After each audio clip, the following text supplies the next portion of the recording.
রিঙ্কু ভাই আমার কি কখনো বিয়ে হবে না? অবশ্যই আপনার বিয়ে হবে, কোনো বিয়ে হবে না কেন, একটু ধৈর্য ধরেন।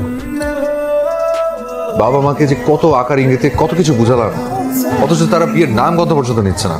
ওর সব বন্ধু বান্ধবের বিয়ে হয়ে গেছে, তোর বিয়ে হয়ে যাবে কতদিন পর, বাচ্চা কাচ্চা হয়ে যাবে, তাদের বিয়ের বয়স হয়ে যাবে, তারপরও মনে হয় না আমার বাবা মা আমাকে বিয়ে দিবেন। ভাই শর্ট কাজ পরীক্ষা দিন। কি ঠিক আছে তাহলে যত চল পাশে।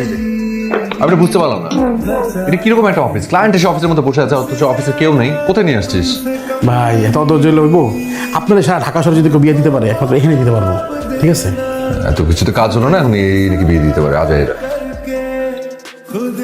আপনি আপনি এখানে শেষ পর্যন্ত আমাকে ফলো করতে করতে আমার অফিস পর্যন্ত চলে এসেছেন। শিওর আপনাকে না ফলো করা বাদ দিয়ে দিয়েছে অনেকদিন আগে।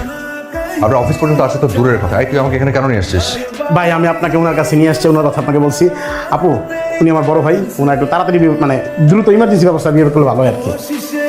দ্রুত ইমার্জেন্সি ব্যবহার খুব তাড়াতাড়ি, কয়েকদিনের মধ্যে। কেন? ওনাকে কি কোনো মেয়ে পাত্তা দিচ্ছে না?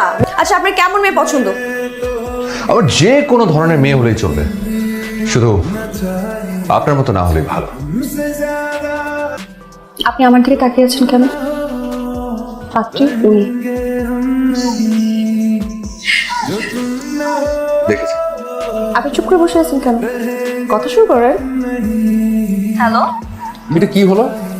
কোনটা কি হলো? আপনি আসলে কি চান যে আমি বিয়েটা করি? আশ্চর্য, আমি কেন চাইবো না যে আপনি বিয়ে করুন? না, আমার তো মনে হয় আপনি চান না।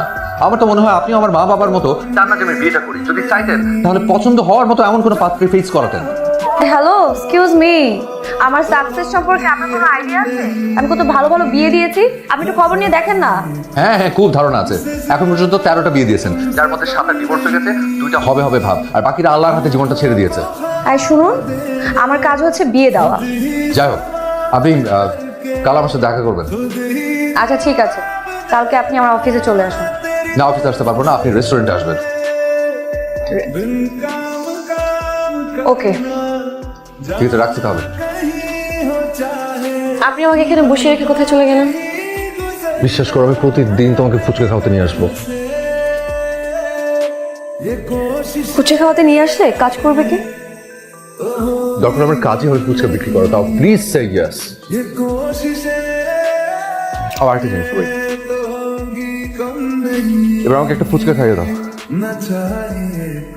কেন? কারণ আমি এই ফুচকা মুখে দিয়ে বিশ্বাস করতে চাই যে তুমি আমাকে সত্যি সত্যি বিয়ে করতে রাজি হয়েছে। কারণ মেয়েরা যাই হোক না কেন, ফুচকা নাকি কারোর সাথে শেয়ার করতে চায় না। এবার বিশ্বাস হয়েছে? বিশ্বাস হয়নি মানে? এর থেকে ভালোবাসার প্রমাণ আর কেউ কোনোদিন দিতেই পারেনি। চল, কোথায়? ফুচকা বিল দেওয়া হয়নি, এসো।